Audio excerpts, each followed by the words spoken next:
Britain was divided into BBC zones. The was it David MacDonald? I forget his. And there was Auntie Kathleen. Yes, sorry. Uncle Mac was from London. He was for the south of England. In Glasgow, it was Kathleen Garscadden, called Auntie Kathleen. As I say, each region had a different aunt or uncle who introduced the various slightly different items. Thus, the Auntie Kathleen had. There was a programme called Down at the Mains, which was a kind of Scottish farmer's ceilidh that was presented there. And so how did your reading a story come about? She asked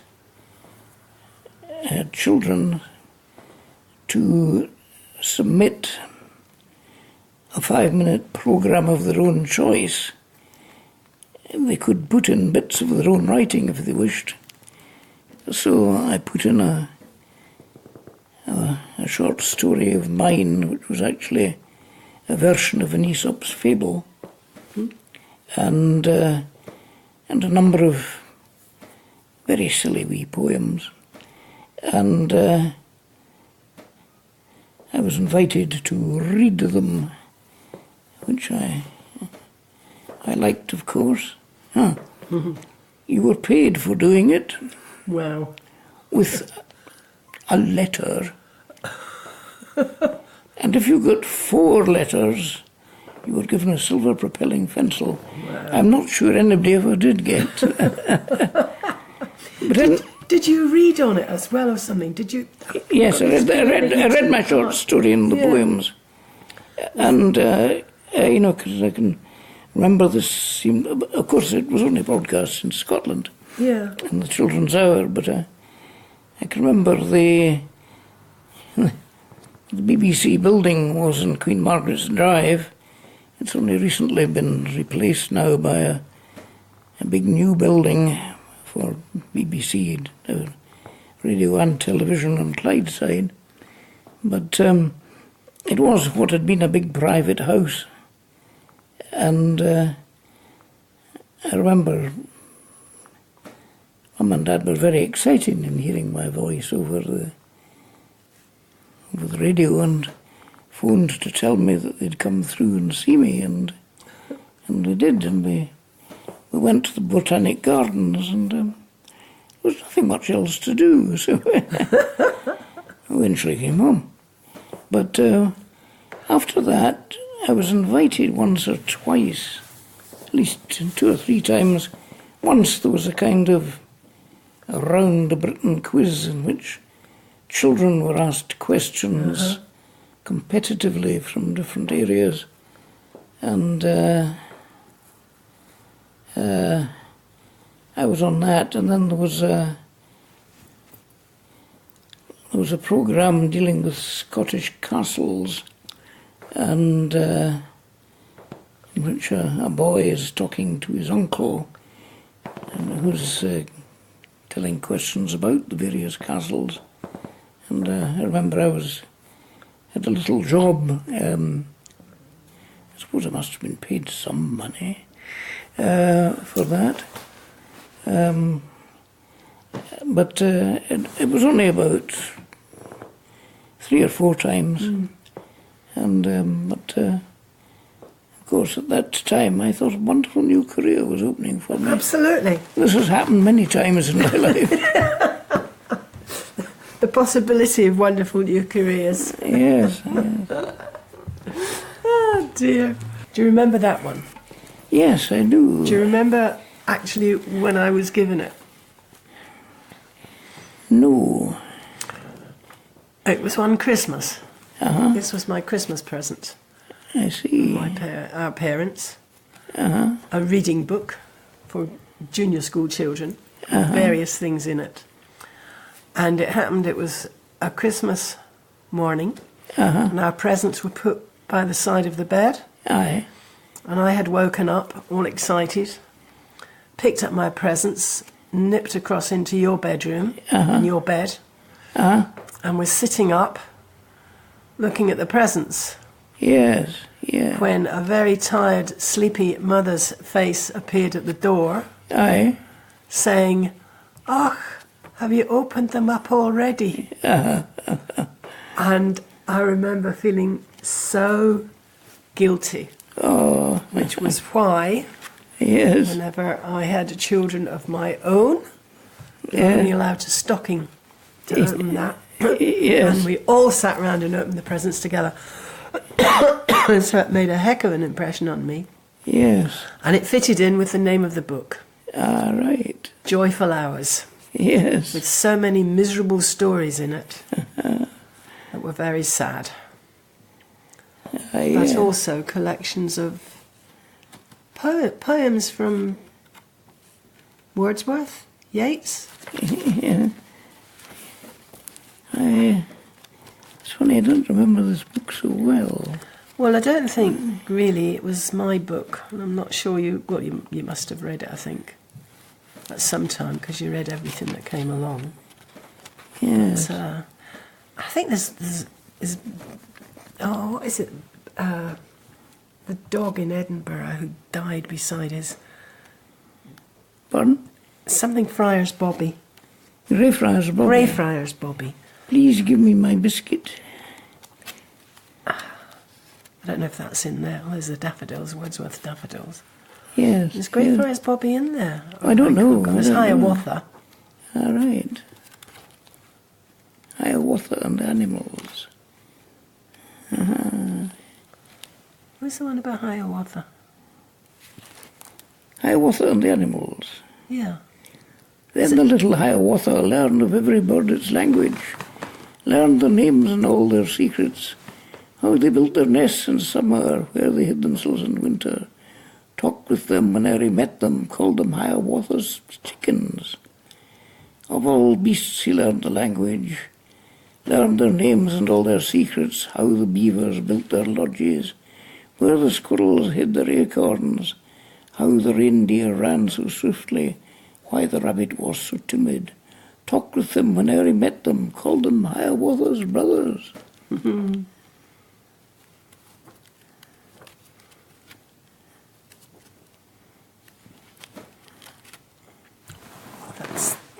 That's the wee one I liked, I remember. Who's that? Oh, yes. The years of the spring and the days of the morn, mornings at 7 the hillsides dew-pearled, the larks on the wing and the snails on the thorn, God's in his heavens, all right with the world. Yeah.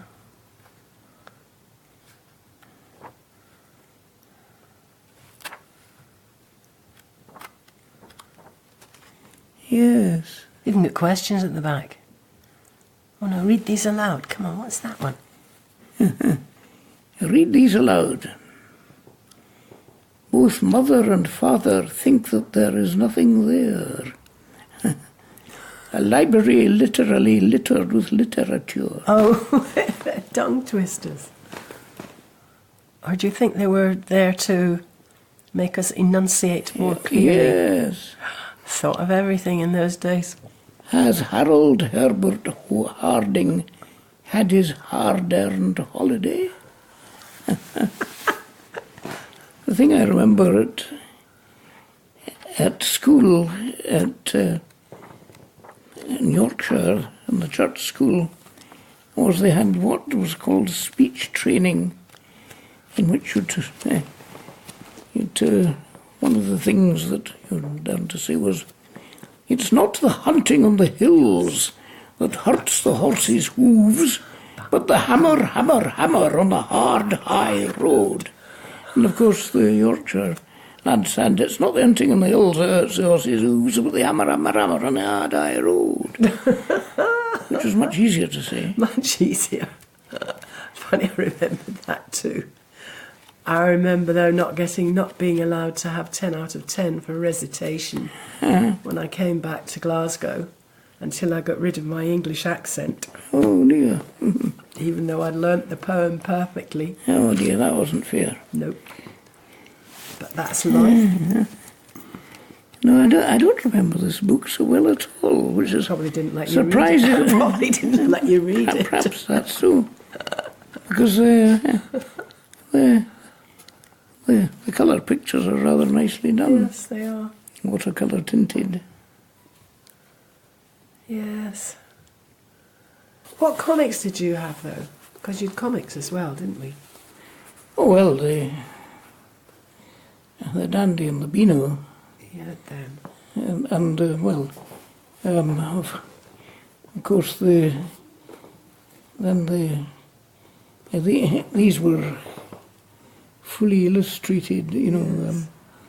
Freddy the Fearless Fly, Nero and Zero, the rollicking Romans, Lord Snooty and his pal. I remember Lord Snooty. Yes, Desperate Dan, Yeah.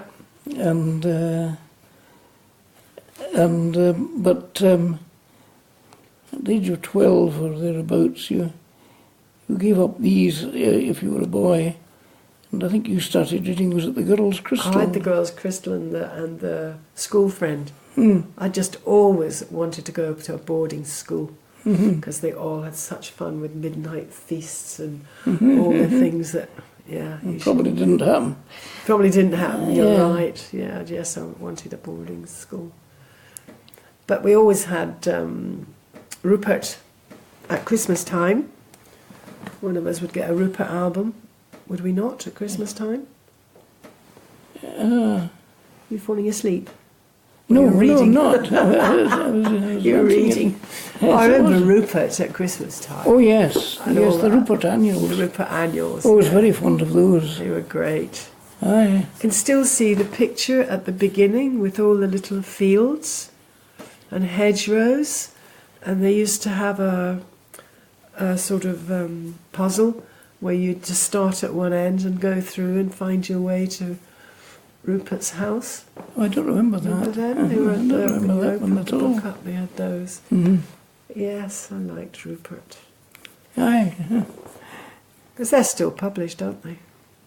I wouldn't be surprised. Yeah, I think Rupert ones are still published. And there was the ones from the Post, the Sunday Post. Yes, well, the Bruins. Bruins, that was it. And yeah, Mora Rolley. that's it. They're still published as Mora Rolley. Mm-hmm. And can you remember McFlannels? Yes, Do you remember the McFlannels? That was on radio, it wasn't it? was. It That was was on indeed. the radio, McFlannels. Yes, it was the Scottish Home Service. That's right. I used to love the McFlannels. Yes, they were rather good, I thought. Well, Mrs. McFlannel was always fear-affronted. Yes, and Whenever somebody did something they shouldn't have, she was fear-affronted. Yeah. I've got I two remember books of the McFlannels. the fact of them having Mrs. McCotton, who was regarded herself as superior, you know, and one of them calling, saying sort of, saying, "I'm sorry I kept you waiting so long. I did not hear you ringing the bell the first times." Yeah. And but there was. What else was there on television? Oh, not television, crumbs, we didn't have it. On the radio. There was Children's Hour, of which I remember mainly from that was the reading of The Wolves Are Coming. The Box of Delights. The Box of Delights, Yes, that was a great. which I have read many times. Yes, it's a great. It's and superb. and the Midnight Folk. These are two. One, Yes. Well, they were the same characters in. Well, the same hero in it. Kay Harker Yes. and the same villain, Abner Brown. Yeah. And We've got it on a CD. So I can listen to it. I bought the tape whenever you had tapes, and Bert and I would listen to it in the car. because it was the one thing we found that we'd both listened to as children. Yes. And both remembered with great pleasure. And there was the one with the... What was the one with the little dachshund? Oh, yeah, the Toy Town. Toy Town, that was right. Larry the Lamb. Yes, Larry the Lamb and his friend Dennis the Dachshund. Dennis and the Dachshund. Ach, Larry, my friend. Wonder why he was allowed to have a German dog during the war. I don't know. Or was it after the war? No, it was during the war and before it, and I think after it. I know they used to repeat them, you know, and yes. I always enjoyed them. Yes, and Larry the Lamb. The point is that there were such greedy animals. I mean, there was one, and you this character whom Mr. Grouser, who went around saying, "It's a disgrace to the community. It ought not to be allowed." And they're talking to people of my own age, saying how he'd always found Mr. Grouser comic but obnoxious, but as you got older you came to sympathise more and more with him. And I remember one of the businesses was that you've got the mayor walking along and he suddenly sees, "What's this, my lamb?" He said, "Oh, please, Mr. Mayor, sir, these are pictures I've been painting, and if you like them, you might put a penny or two into my cap on the pavement beside them." So, "Oh, I did not know you were an artist. What's this?" "It's a picture of a little elephant lost in the snow.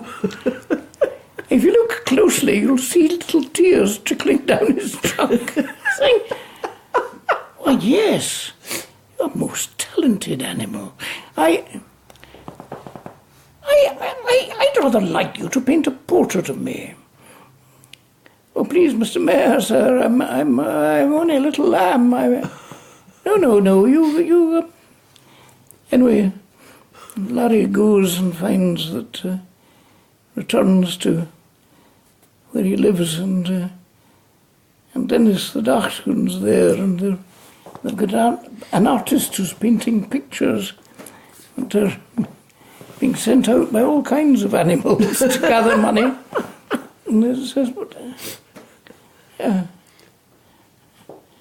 says, "Well, I can't paint a portrait of the mayor. I don't. It's all right.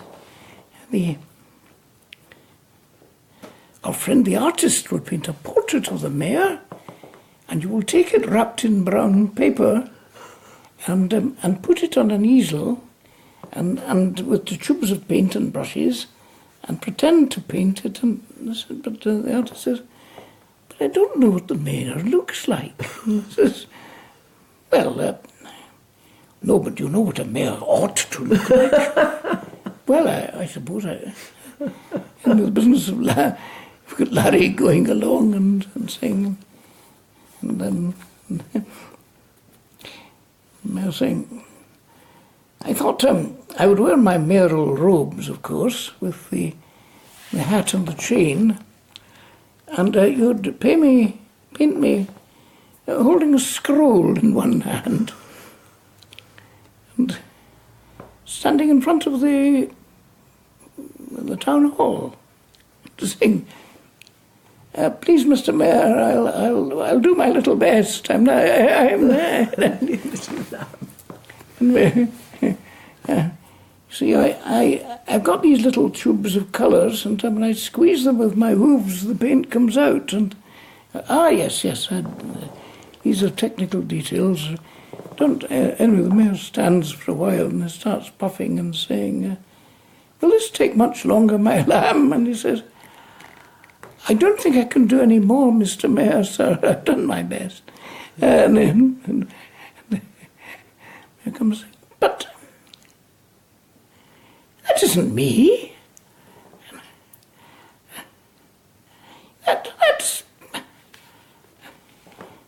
That's a very vulgar man wearing a bowler hat, and that's not a scroll in his hand, it's an umbrella.